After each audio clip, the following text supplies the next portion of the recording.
Do you also cry from hunger? Asked the 10-year-old black beggar to the millionaire, but he was mourning his son. Will this unexpected encounter change their lives forever? The rain fell relentlessly on the streets of Manhattan when David Thompson, CEO of the largest financial technology company on the East Coast, collapsed in tears in the middle of Wall Street. At 42 years old, owner of an estimated fortune of $2 billion, there he was crying like a lost child, soaked and completely emotionally broken. That's when a small figure approached him. A black girl of about 10 years old, barefoot and wearing ragged clothes, held in her hands a piece of stale bread that would probably be her only meal of the day. "Sir, are you crying because you're hungry, too?" she asked with devastating innocence, holding out half of her bread to the man in the completely soaked $3,000 suit. Could this child's kindness unlock a hidden truth? David raised his bloodshot eyes and met the child's worried gaze. For an absurd moment, the richest man in New York was being comforted by someone who clearly had nowhere to sleep that night. "No, little one," he replied, his voice breaking.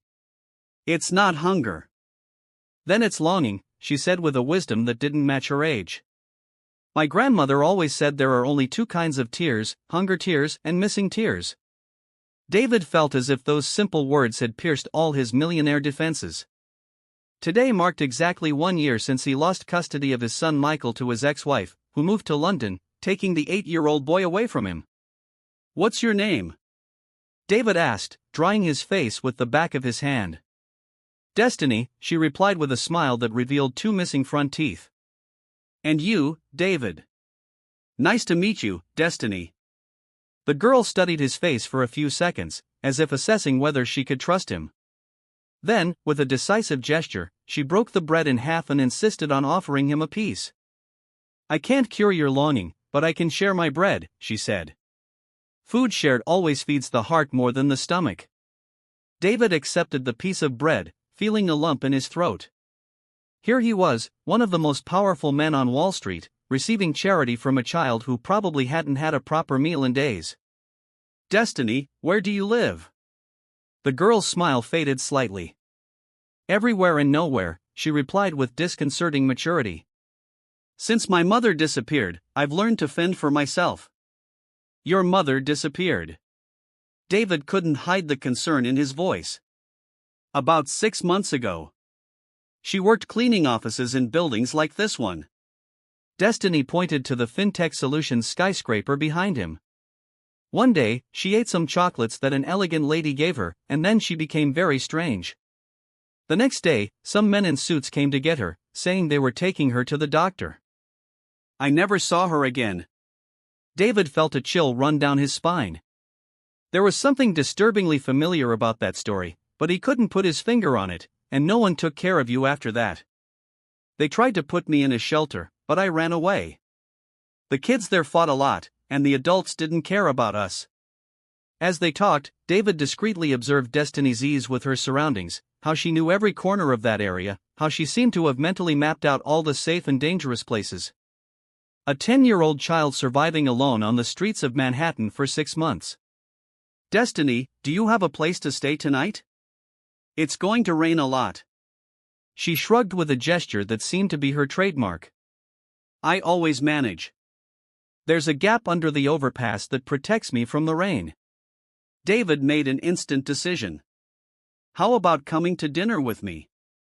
I have an apartment nearby, and I promise it's safe." Destiny's eyes narrowed suspiciously. On the streets, she had learned not to trust adults' promises easily. "Why would you do that for me? You don't even know me." The direct question hit him. But the answer came naturally. "Because you shared your bread with me when you thought I was hungry. Because today is a very sad day for me. And you made me feel a little better. And because no child should be alone on the streets." Destiny seemed to consider this for a few moments. "Okay. But if you try anything weird, I'll scream and run." "Fair enough." David agreed, standing up and holding out his hand to her.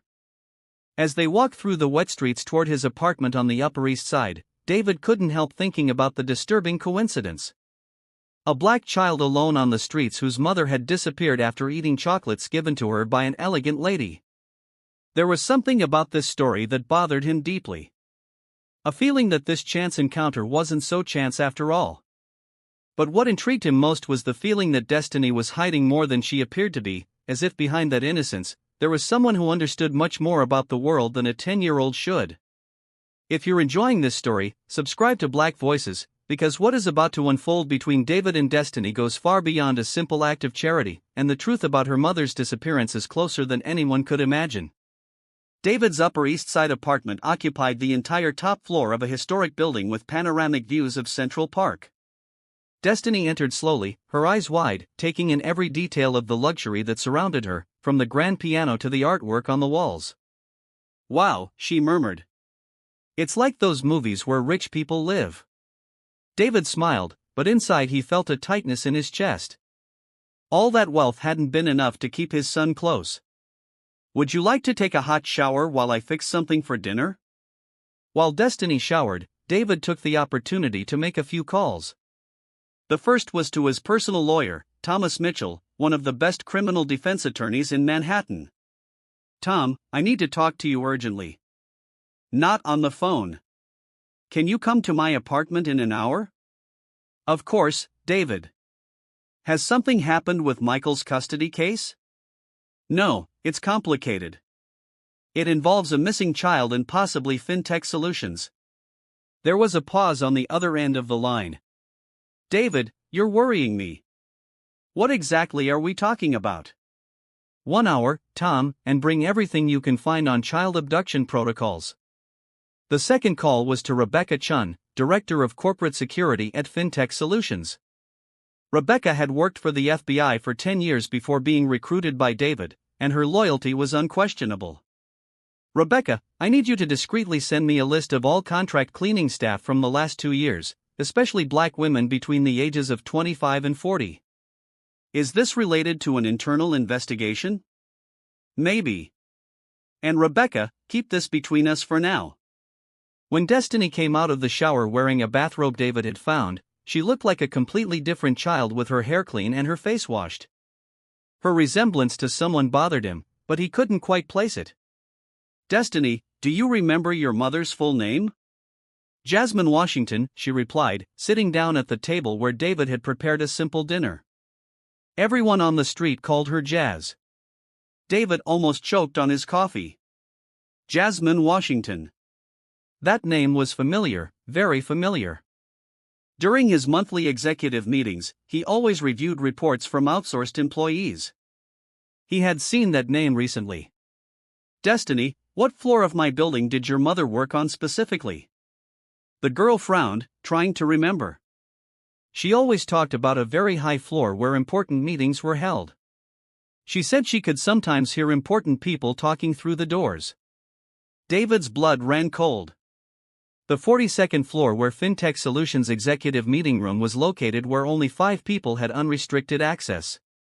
Himself, Vice President Victoria Ashford, Chief Financial Officer James Harrison, Human Resources Director Patricia Wells, and did she mention any specific names? Anyone who gave her the chocolates? Destiny thoughtfully nibbled on the sandwich he had prepared. She said it was a very elegant lady with gray hair, always pulled back in a tight bun. She wore expensive glasses and always spoke to all the female employees as if they were dumb children. David felt as if he had been punched in the stomach. The description fit perfectly with Victoria Ashford, his 58-year-old vice president, who had been his mentor when he founded the company 15 years ago. Victoria, who had helped him build a financial empire. Victoria, who had full access to all of the company's systems. Destiny, did your mother ever mention hearing anything specific at these meetings? The girl's eyes narrowed slightly. And for the first time, David noticed an intelligence far sharper than he expected from a 10-year-old. "Mr. David," she said carefully. "Do you think the lady who gave my mother the chocolates is the same person who works at your company?" The direct question surprised him. Destiny was connecting the dots with a speed that impressed him. "It's possible," he admitted. "And if it's true, we'll find out what really happened to your mother." At that moment, the intercom rang. It was Thomas Mitchell. "Tom is here," David announced. "He is my lawyer and a person I trust completely." Can you repeat everything you told me to him? Destiny nodded solemnly, as if she understood the importance of the moment.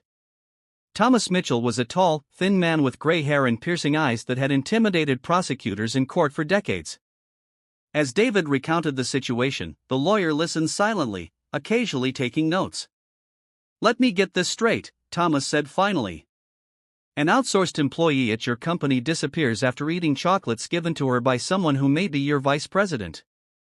Her daughter is left an orphan and survives 6 months on the streets. And you believe this may be connected to what exactly?" David took a deep breath. "Tom, 3 months ago, Victoria started pressuring me to sell my majority stake in the company. She claimed it was time to professionalize management and bring in institutional investors. I refused categorically, and last week, she casually mentioned that it might be best for me to reconsider certain decisions before compromising information about the company came to light." Thomas and David exchanged meaningful glances. They both knew that in the corporate world, compromising information was often synonymous with blackmail. "Do you think Jasmine Washington may have witnessed something during the meetings that compromises Victoria?" "Not only that," David replied, pulling out his laptop. "Rebecca just sent me the list of outsourced employees. Jasmine Washington was officially fired on the same day Destiny said she disappeared. Alleged reason: breach of confidentiality protocol." Thomas leaned forward to examine the screen. "That means Victoria knew exactly who Jasmine was and had a motive to silence her." "There's more," David continued, browsing through the company's internal files. Jasmine had been specifically assigned to clean the executive meeting room every Tuesday and Thursday, always on the same days Victoria held her private strategy meetings with outside investors. Destiny, who had remained quiet throughout the conversation, finally spoke up. "My mother always said that powerful people do bad things when they think no one is watching. She was seeing something she shouldn't have, wasn't she?" The wisdom of that observation left both men silent for a moment. "David," Thomas said gravely, "if your suspicions are correct, we're talking about a conspiracy involving the elimination of witnesses to cover up corporate crimes. This is much more serious than a simple power struggle." David nodded, but his eyes flashed with a determination Thomas recognized from the courtroom. The look of someone who had decided to fight regardless of the consequences. "Tom, I want you to prepare everything to request temporary custody of Destiny officially. And I want you to hire the best private investigator in New York." And unofficially, David smiled, but there was no humor in that smile. "Unofficially, Victoria Ashford has no idea who she's really up against. She knows me as the successful CEO and absent father. She has no idea what I'm capable of when someone threatens an innocent child." While Thomas jotted down notes about the next legal steps, David watched Destiny, who was quietly playing with a puzzle he had given her. The girl occasionally glanced up at the adults with an expression that seemed to understand much more of the situation than she should have. There was something in those eyes, an intelligence, a maturity forged by the need to survive that made David suspect Destiny was also hiding important information. Perhaps her mother had shared more with her than a child should know about what she had witnessed at those meetings. Each new discovery only intensified his conviction that this chance encounter in the rain had not been accidental. Victoria had completely underestimated the power of truth to emerge from the shadows. And now she was about to discover that separating a mother from her daughter had been the biggest strategic mistake of her career. Over the next 3 days, David Thompson transformed into something Victoria Ashford had never witnessed before. A man driven by a fierce need for justice. Subscribe to Black Voices to see how this dramatic tale unfolds. His investigation revealed that 7 other contract employees have been terminated for breach of confidentiality in the last 2 years. All after working on the 42nd floor. "David, this is no coincidence," Rebecca said at their latest secret meeting in his apartment. "We're talking about a systematic pattern of witness elimination." Destiny, who had adapted surprisingly well to the routine in the apartment, was in the living room doing her homework when she overheard fragments of the conversation. David had managed to enroll her discreetly in a nearby private school, using his influence to speed up the bureaucratic processes. "Mr. David," she called during dinner that night. "Can I tell you something important about my mother?" David and Rebecca, who had stayed for dinner, gave the girl their full attention. Mom always kept important things in a little notebook she hid under our mattress. She said that when you hear things you shouldn't, you have to write them down so you don't forget. David's heart raced. Destiny, do you know where that notebook is now? When the men came for her, I managed to grab a few things before I ran away from the shelter. The notebook is in a backpack I hid in a safe place. Rebecca and David exchanged meaningful glances. If Jasmine had documented what she had witnessed, this could be the definitive proof they needed. Can you take us there? Rebecca asked gently. The next day, Destiny guided them through a series of alleys and underground passages to an old abandoned subway tunnel. There, carefully hidden behind a loose grate, was a small worn backpack. Inside, along with some clothes and family photos, they found a hardcover notebook filled with Jasmine's meticulous notes. The pages contained dates, times, names, and detailed summaries of conversations she had overheard while cleaning. October 23, Victoria met with men with Russian accents. They talked about moving money to offshore accounts. They mentioned laundering $50 million through shell companies. November 15, Victoria arguing on the phone with someone named Martinez. She said that if he didn't cooperate, accidents happened to people who talk too much. December 2, Victoria showed photos of a bank account in the Cayman Islands to a man in a gray suit. She laughed, saying David would never suspect her because he trusts her like a sister. David felt his blood boil with every page. Victoria wasn't just trying to force me to sell the company. She was using fintech solutions as a front for an international money laundering operation. There's more, said Rebecca, pointing to the last entry dated the day Jasmine disappeared. January 15, Victoria found out I'd been listening to her conversations. She offered me chocolates today. Said they were special, imported. They tasted strange, kind of bitter. I'm feeling dizzy. If anything happens to me, Destiny is staying with the neighbor next door. Please, someone take care of my little girl. The silence that followed was broken by Destiny's small voice. She knew something bad was going to happen, didn't she? David knelt beside the girl, holding her small hands. Your mother was very smart, Destiny, and very brave. She documented everything so that one day the truth would come out. Meanwhile, Victoria Ashford was making the most arrogant mistake of her career. Believing she had neutralized any threat with Jasmine's disappearance, she intensified her pressure on David, sending increasingly direct messages about her intention to take control of the company. David, I hope you've reconsidered our conversation about professionalizing fintech solutions management. It would be a shame if certain tax irregularities at the company came to light just as we are negotiating with international investors. What Victoria didn't know was that David had discreetly installed monitoring software on all company systems. Every email she sent, every call made from corporate phones, every access to the servers was being recorded and automatically sent to Rebecca. Thomas Mitchell had put together an impressive legal dossier. In addition to evidence of money laundering, they now had documentation of attempted murder, kidnapping of a minor, corporate blackmail, and international criminal conspiracy. David, this goes beyond Victoria, Thomas explained during an evening meeting. The connections we found suggest a criminal network operating through several legitimate companies. Victoria is just one piece, but an important one. How long do you need to make sure that when we strike, she has no way to escape? 2 more days. I need to coordinate with the FBI and the federal prosecutor's office. When we do this, it has to be perfect. That night, David tucked Destiny into bed and read her a bedtime story, as had become tradition. But this time, she surprised him with a question that caught him off guard. Mr. David, when you catch the bad woman who hurt my mom, will you still be my temporary dad? The simple question carried an emotional weight that hit David like a bolt of lightning. In just 1 week, this extraordinary child had filled a void in his life that he didn't even know existed. Destiny, if you want me to, I would love to be your dad forever, not just temporarily. The smile that spread across the little girl's face was brighter than all the lights in Manhattan. The next day, Victoria made her final mistake. Frustrated by David's apparent passivity, she called an emergency board meeting, planning to force a vote to remove him as company president. I need everyone to be present tomorrow at 10 a.m., she wrote in an email to all board members.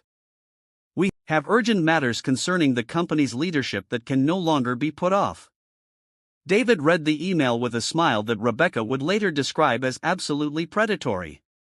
Victoria had just dug her own grave by calling exactly the meeting he needed to expose her publicly in front of all the relevant witnesses. Rebecca, call Thomas. It's time to put our plan into action. And Destiny will go to school as usual tomorrow. When she comes back, all this will be over and we can finally start looking for her mother, because David was sure that Jasmine Washington was alive somewhere. Victoria was too calculating to commit murder when forced confinement in a psychiatric clinic was a cleaner and more controllable solution. While Victoria slept peacefully in her penthouse, believing that the next day she would finally take complete control of FinTech Solutions, David remained awake, finalizing the last details of a revenge that would be served with the surgical precision of a scalpel and the devastating force of a tsunami. For 15 years, Victoria had underestimated David, seeing him as a brilliant but naive young man who depended on her guidance. Now she was about to discover that she had created a monster not of cruelty but of relentless justice, and that the price for terrorizing an innocent child would be paid with compound interest in the form of public humiliation and total destruction. The FinTech Solutions boardroom had never witnessed anything so devastating. Victoria Ashford entered confidently at 10 o'clock in the morning, carrying a briefcase full of forged documents she would use to frame David for tax irregularities. Her plan was simple. Force a vote of no confidence and take control of the company. Gentlemen of the board, she began in her usual authoritative voice. I have called this meeting to discuss the incompetence of leadership that is putting our company at risk. David remained calm in his chair, watching Victoria expose herself more and more. At his side, Thomas Mitchell waited for the right moment to act. I have evidence that David has been making questionable decisions that could compromise our international investors, Victoria continued, opening her briefcase. I believe it's time for a change in leadership. That's when David slowly stood up. Victoria, how interesting that you mention international investors, especially considering your secret meetings with Russian criminal organizations. Victoria's face paled instantly. What are you talking about? David motioned to Thomas, who activated a projector. The first page of Jasmine Washington's notebook appeared on the screen with clear handwriting documenting the conversations about money laundering. This is the handwriting of Jasmine Washington, the contract employee you eliminated because she heard too much, David said with a coldness that made Victoria recoil. That's ridiculous. I never. October 23, David read aloud. Victoria met with men with Russian accents. They talked about moving $50 million through shell companies. The other board members exchanged shocked glances. Victoria tried to compose herself, but her voice trembled. Anyone can fake notes. Thomas Mitchell smiled predatorily. That's why we brought the recordings. The audio filled the room. Victoria's unmistakable voice discussing illegal bank transfers, threatening witnesses, and planning to use FinTech Solutions as a front for international criminal operations. Impossible. How did you get this? Rebecca Chun, our security director, installed monitoring systems throughout the company a week ago, David explained calmly. Every phone call, every email, every access to the servers has been recorded. Victoria looked desperately around the table, but found only horrified faces of the advisors. You don't understand. I built this company together with David. You built a criminal scheme using my company, David corrected her. And when Jasmine Washington found out, you poisoned her and had her committed to a psychiatric clinic under a false identity. The door opened and 2 federal agents entered the room. Victoria Ashford, you are under arrest for conspiracy, money laundering, attempted murder, and kidnapping a minor. Victoria tried to run, but tripped over her own arrogance, falling onto the conference table. David, please, we can work this out. I taught you everything. You taught me to recognize people like you, David replied, watching as the handcuffs were put on her. And you taught me that sometimes justice needs a little help. As Victoria was dragged down the hallway screaming about her innocence, David turned to his advisors in silence. Gentlemen, I apologize for allowing a criminal to infiltrate our company, but I assure you that starting today, Fintech solutions will be a model of corporate transparency. Rebecca Chin entered the room carrying more documents. David, we found Victoria's offshore accounts. $2.3 billion in illegal transactions over the last 5 years. The silence in the room was deafening. Victoria Ashford, the respected matriarch of Manhattan business, had just been exposed as one of the biggest financial criminals of the decade. And Jasmine Washington? David asked. We have the location of the clinic. The rescue operation is scheduled for this afternoon. David smiled for the first time in days. Destiny would have her mother back. Victoria would lose everything, her fortune, her reputation, her freedom, and he had learned that underestimating a father desperate for justice was the most expensive mistake any criminal could make. But as Victoria was taken away to face decades in prison, one final question remained that would determine whether all this revenge would be worth it. Would Jasmine Washington be able to fully recover from years of forced sedation? And what kind of reunion would await mother and daughter after so much suffering? 3 months later, David watched Destiny and Jasmine playing in the garden of his apartment. Jasmine had fully recovered from forced sedation and mother and daughter now lived as his official family. The adoption paperwork was finalized. Daddy David, Destiny called, running up to him. Mommy said I can choose the decor for my new room. Daddy David. 2 words that filled the void that a year of separation from Michael had created. In fact, Michael would be back next month to meet his new sister. Mariana had agreed to regular visits after seeing how David had changed. Fintech Solutions was thriving under new ethical leadership. With Victoria no longer sabotaging decisions, the company had doubled in value in 3 months, attracting global investors impressed by the radical transparency David had implemented. Victoria Ashford, on the other hand, was facing 25 years in federal prison. Her assets were confiscated, her reputation destroyed, her former allies abandoned her completely. The woman who had once controlled Wall Street now languished in a cell, financially and socially broken. You know, Jasmine said over dinner, when I was in that clinic, I kept myself alive by thinking about Destiny. I never imagined I would find not only my daughter, but an entire family. David smiled, watching the 2 people who had transformed his life. Victoria had tried to destroy him through blackmail, but she ended up giving him the greatest gift possible, a family. The real revenge wasn't destroying Victoria. It was building something she could never understand, genuine love, a real family, and success based on solid values. Sometimes life puts the right people in our path exactly when we need them the most.